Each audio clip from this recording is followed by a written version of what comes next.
Assalamualaikum dan salam sejahtera. Bersua kembali dalam 2030 bersama-sama saya Dr. Jeniri Amir. Isu perdagangan dan juga isu kepenggunaan dan pengguna merupakan isu penting dalam konteks pertumbuhan ekonomi negara dan juga kualiti hidup. Jadi untuk menentukan survival sebuah negara bangsa, perlu ada pertumbuhan ekonomi dan kualiti hidup rakyatnya sentiasa dapat dipelihara dan ditingkatkan. Dalam konteks ancaman COVID-19 dan juga PKP, sudah tentu sektor ini juga terpukul teruk. Jadi untuk memperkatakan isu ini dengan lebih lanjut, bersama saya di studio kali ini ialah menterinya, Datuk Seri Alexander Nanta Linggi. Selamat datang Datuk Seri. Ya, saya rasa amat bertuah kali ini kerana dapat menampilkan Datuk Seri dalam rancangan 2030. Jadi barangkali sebagai satu soalan pertama, dapat Datuk Seri kongsikan pengalaman sejak menerajui kementerian ini sekitar 1 tahun yang lalu? Ya, sebenarnya sekitar 1 tahun yang lalu, baru beberapa hari sudah adalah genap 1 tahun lah Kerajaan Perikatan Nasional ini, dan juga saya sebagai menteri di Kementerian Perdagangan Dalam Negeri dan Hal Ehwal Pengguna ini. Jadi pengalaman kita memang banyaklah dalam 1 tahun. Tapi saya ingin bermula dengan apabila sebaik saja dah angkat sumpah sebagai menteri dan dikejutkan dengan pandemik COVID-19 dalam satu keadaan yang amat mencabar. Memang betul, dalam amat mencabar. Jadi Mac 18 tahun 2020 diisytiharkan sebagai hari pertama MCO atau Movement Control Order atau PKP, ya, itu perintah kawalan pergerakan kita.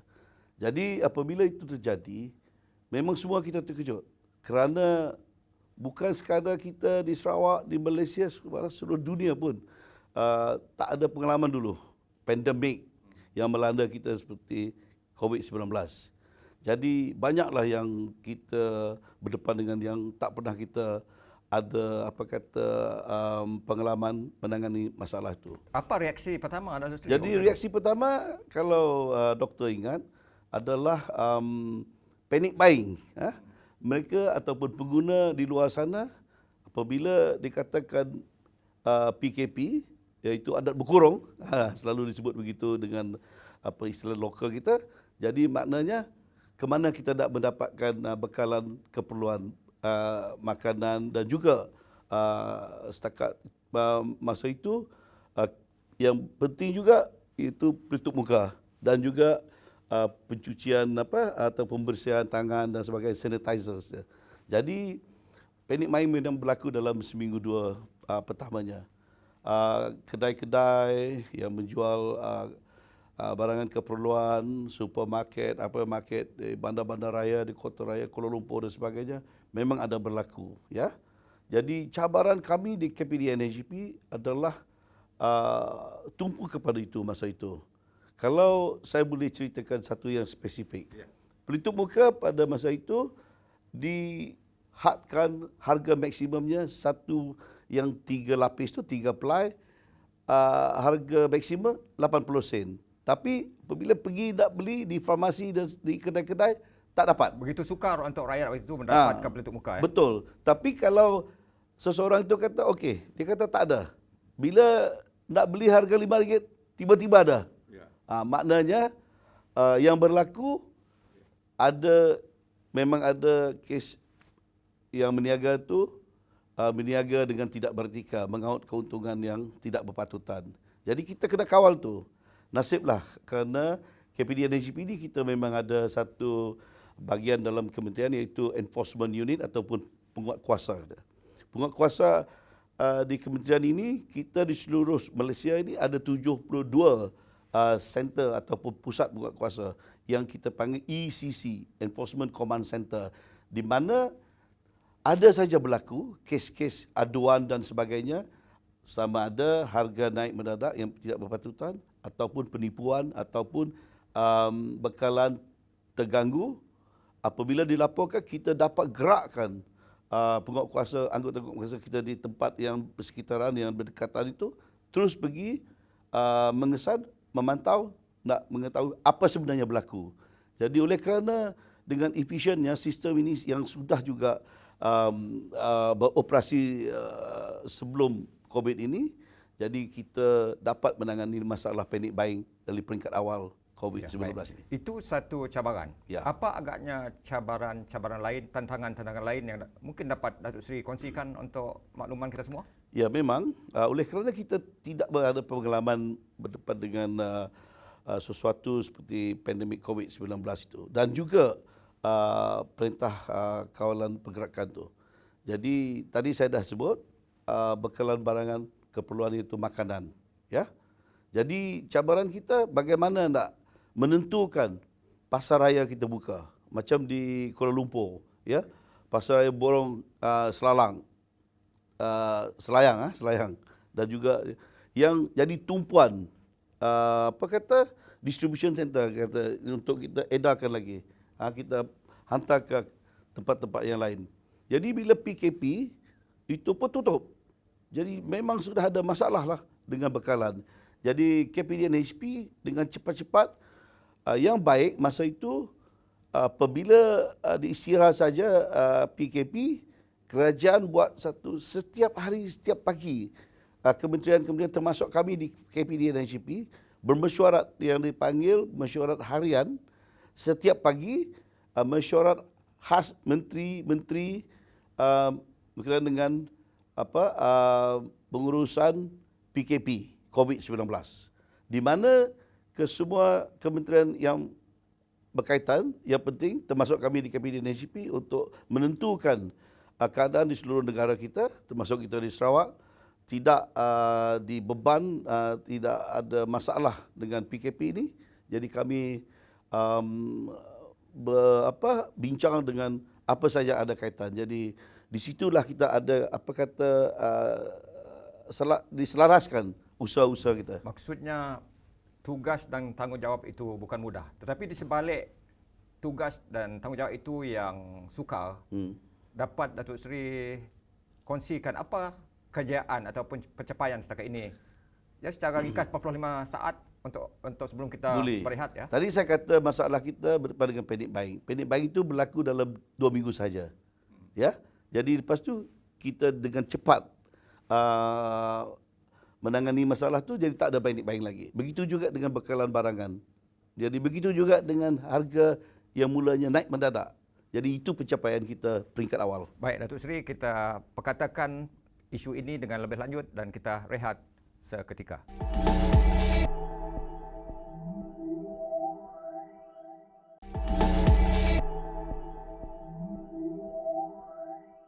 Datuk Seri, sebelum kita rehat tadi, Datuk Seri ada menyentuh sedikit tentang prestasi ataupun pencapaian kementerian yang diterajui oleh Datuk Seri. Dapat huraikan lebih lanjut pencapaian yang lain? Ya, pencapaian tadi yang peringkat awal kita menangani masalah panic buying sebagainya, ya, yang dikejutkan oleh panic buying. Jadi bila kita dah berbulan, berminggu dan sebagainya, kita sempat juga tengok kepada masalah ataupun yang biasa berlaku, kes-kes macam penipuan, naikkan harga tidak berpatutan dan sebagainya. Jadi balik secara normal sikit kita boleh pantau. Sebab ini ada berlaku, ya. Jadi apabila kita melihat kepada itu, kita mesti padamkan ataupun setakat mana boleh kita selesaikan masalah itu. Sebab yang terkesan bukan hanya pengguna.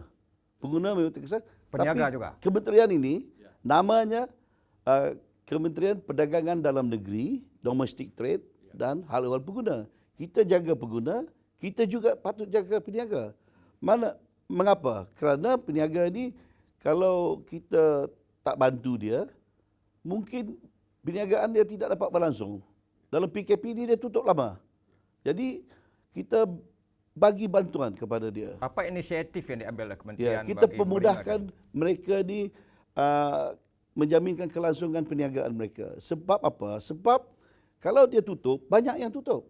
Yang tak sebab kita bantu. Kalau dia tutup, dia kehilangan perniagaan dia, pendapatan dari perniagaan. Jangan lupa, dia juga ada pekerja. Mereka ini kehilangan pekerjaan mereka. Bila seseorang hilang punca pendapatan, pekerjaan dia, gaji dia, bagaimana nak bantu keluarga dia dapatkan makanan di meja? Jadi kita tumbuh kepada perniagaan juga. Jadi kita buat inisiatif. Kita buat moratorium seperti mana dikehendaki dalam program Yang Amat Berhormat Perdana Menteri Prihatin. Kita diminta oleh Yang Amat Berhormat Perdana Menteri katakan apa dalam kementerian-kementerian anda kepada semua menteri yang boleh kita buat dalam agensi-agensi ataupun jabatan-jabatan dalam naungan sesebuah kementerian itu untuk kita bantu memulihkan ekonomi kita. Jadi kita lihat kita ada agensi SSM, Syarikat Suruhanjaya Syarikat Malaysia. Kebanyakannya yang berniaga ni ada kaitan sebab pendaftaran perniagaan di sana.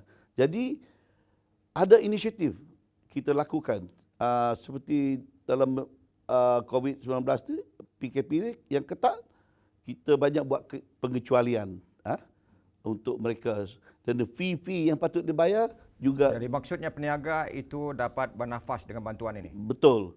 Juga kita bagi dia orang bantuan bukan sekadar nak bagi dia bernafas, kita bantu bagaimana dia boleh meningkatkan lagi aktiviti peniaga dia dengan memudahkan prosedur dan juga kita pasti kepada dua prinsip. Kita reduce the cost of doing business. Jadi mana kita boleh buat pengecualian fee bayaran semua kita kata tak perlu bayar lagi. Satu, cost of doing business. Dua, kita promosikan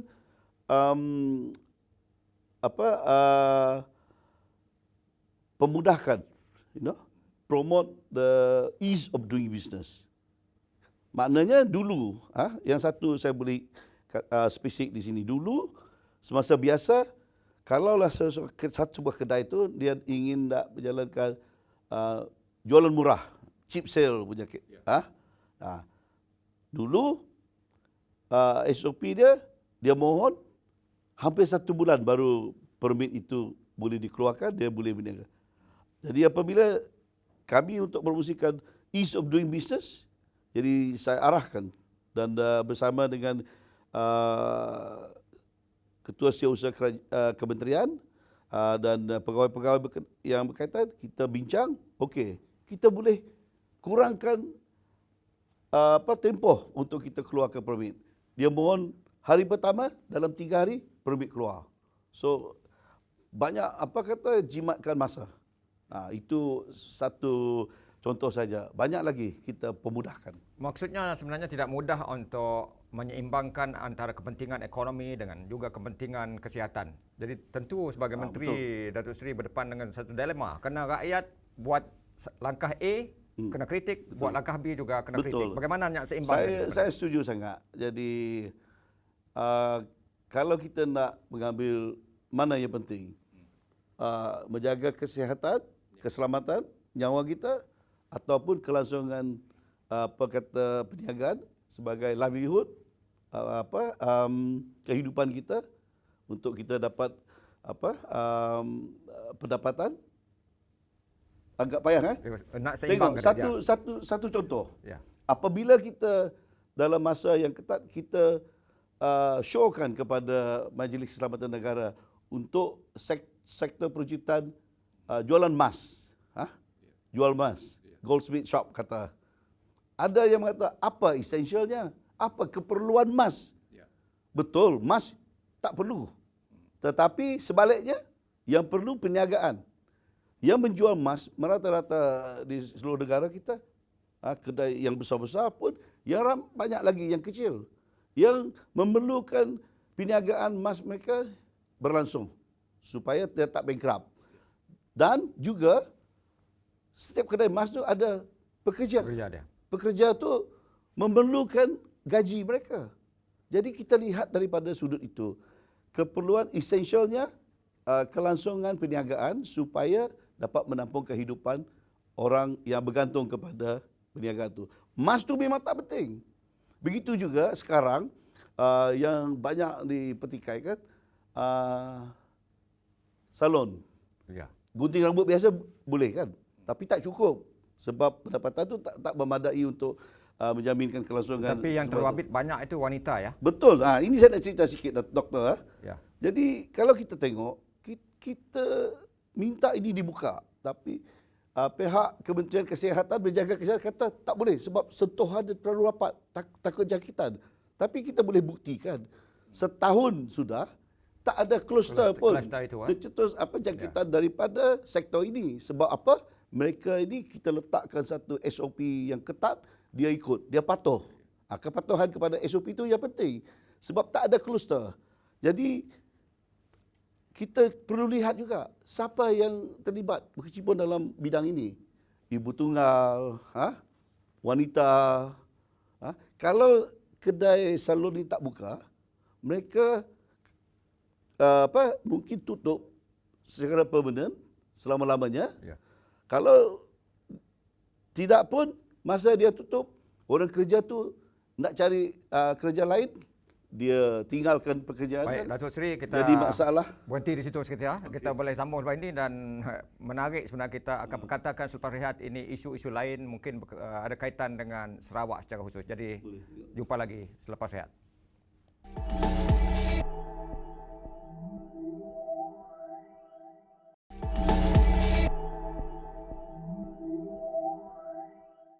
Anda sedang mengikuti 2030. Kita tanpa katakan tentang isu perdagangan dan juga isu pengguna dan kepenggunaan. Dan tampil bersama saya ialah Datuk Seri Alexander Nantalinggi.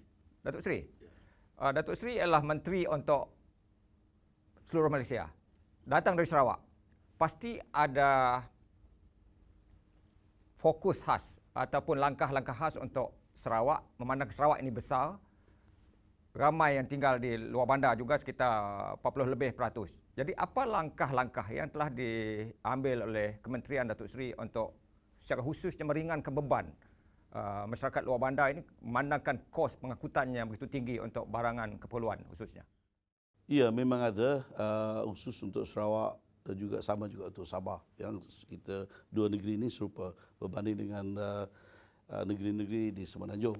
Jadi kalau khusus untuk Sarawak, sudah pastilah kita memikirkan bagaimana nak membantu dalam erti kata menangani bebanan harga barang yang tinggi yang terpaksa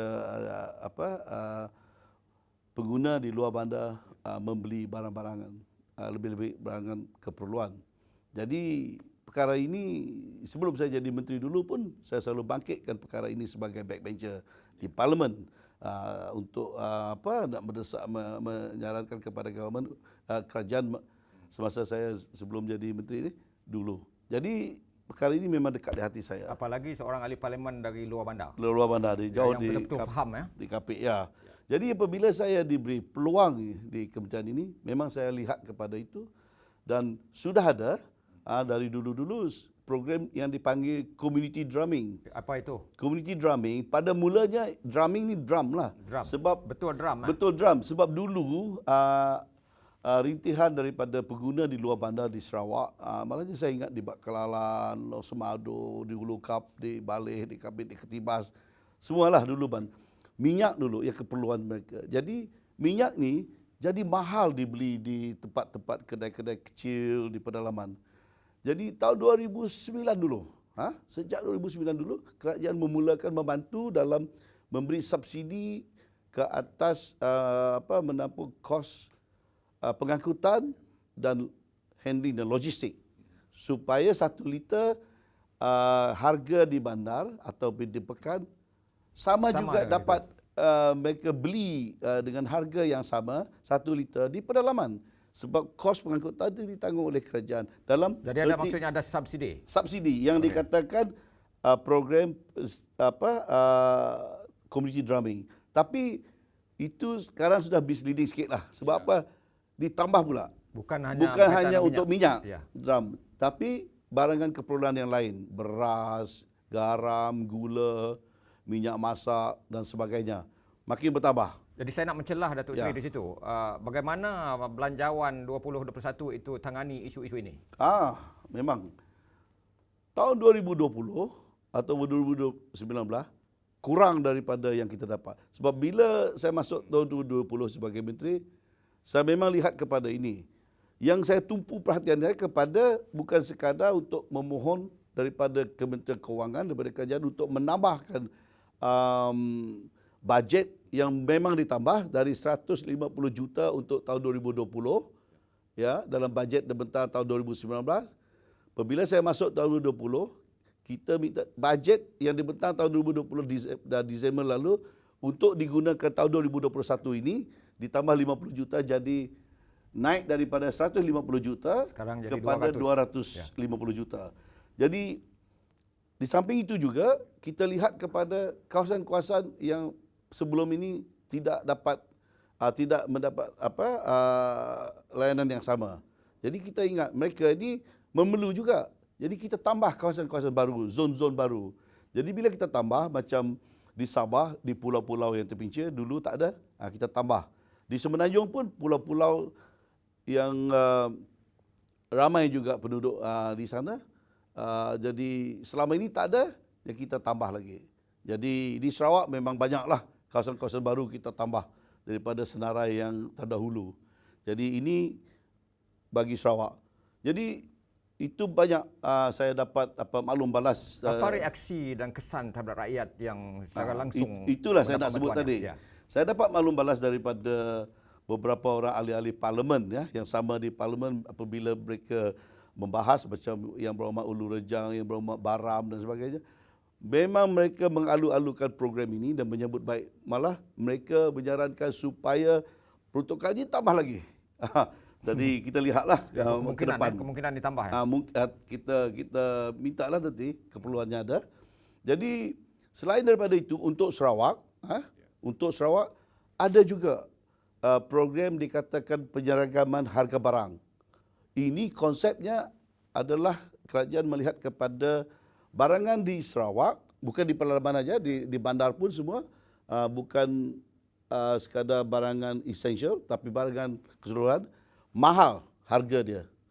East region and the West selalu mengadu mahal. Jadi ini berkaitan dengan port to port lah. Ada kata kabotaj polisi, kapal ini.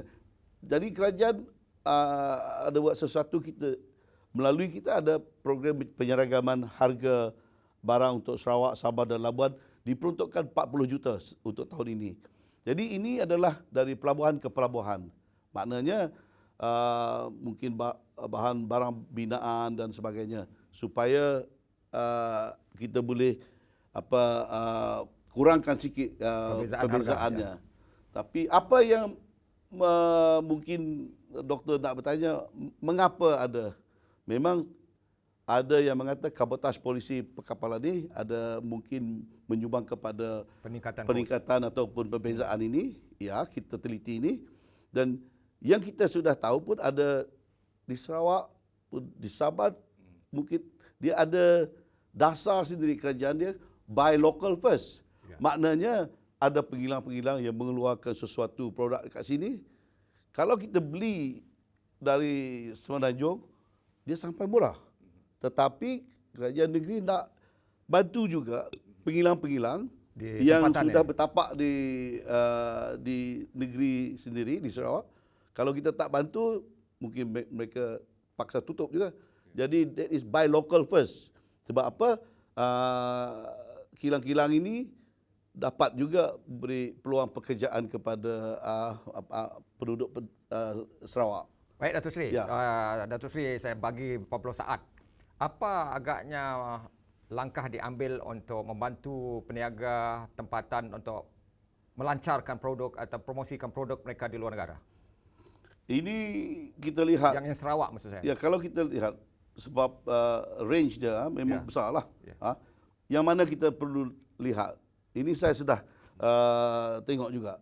Kalau kita nak bantu mereka yang duduk di luar bandar untuk aktiviti sosio-ekonomi mereka. Kalau mereka keluarkan satu produk sekiranya nenas, ke mana nak jual? Ya. Jadi kita seharusnya memastikan saluran pasaran yang penting. Saya ada idea ni. Baik, sebelum Datuk Seri dapat huraikan, kita berhenti rehat untuk seketika dan bagaimana untuk melangkah ke hadapan kita sentuh selepas ini.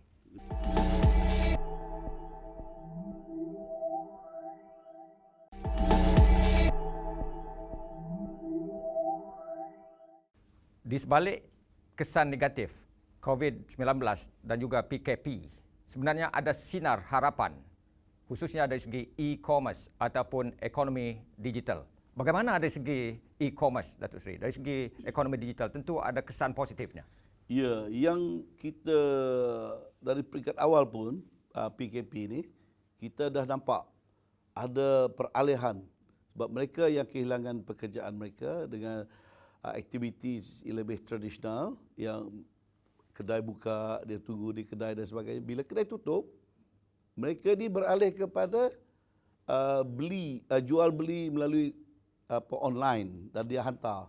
Sebab itu kita dapati betapa pentingnya perkhidmatan komunikasi internet ini.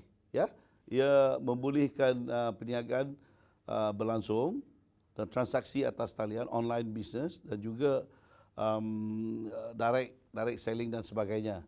Jadi kementerian sudah melihat kami perlu tumpu juga perhatian kepada bagaimana membantu perniagaan dan juga kita ada peraturan-peraturan undang-undang berkaitan supaya kita dapat tangani masalah penipuan dan sebagainya, jualan online dan sebagainya.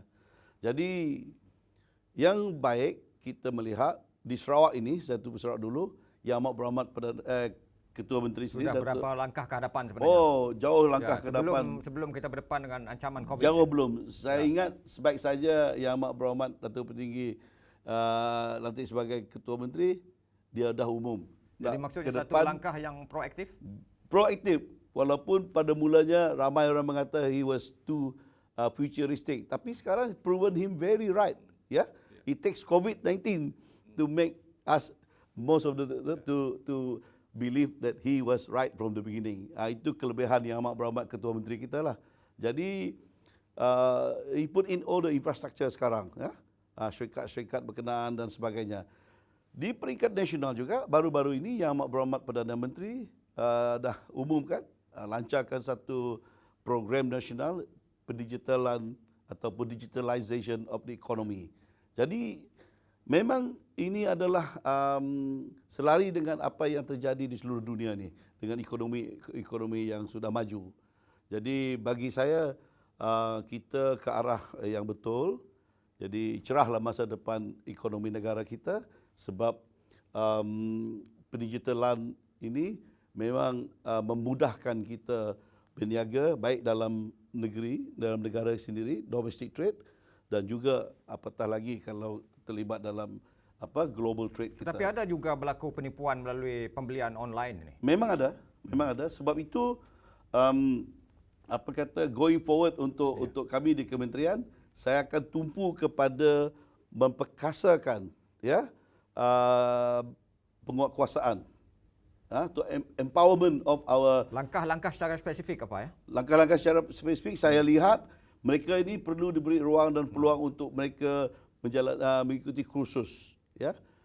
Seperti kalau mereka seharusnya pandai skill dalam forensik accounting mungkin, untuk tengok bagaimana nak mengesankan penipuan, ya. Ini bukan mudah kalau kita tak ada menjalani kursus yang spesifik. So kita akan mohon daripada kerajaan supaya bagi sektor penguatkuasaan kami di KPDNHB akan diberi ruang dan peluang untuk mereka ini dapat kita pertingkatkan kebolehan ataupun kelayakan mereka dalam menangani masalah yang sangat sophisticated dan kompleks, yang itu penipuan di atas talian ataupun menggunakan digital ni. Sementara pentingnya para peniaga, khususnya peniaga online ini mengutamakan soal etika dan tanggungjawab, pengguna juga perlu tahu tentang hak-hak mereka. Bagaimana komen Datuk Seri tentang hal ini?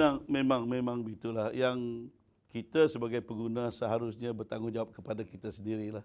Jangan terlalu mudah tertipu lah.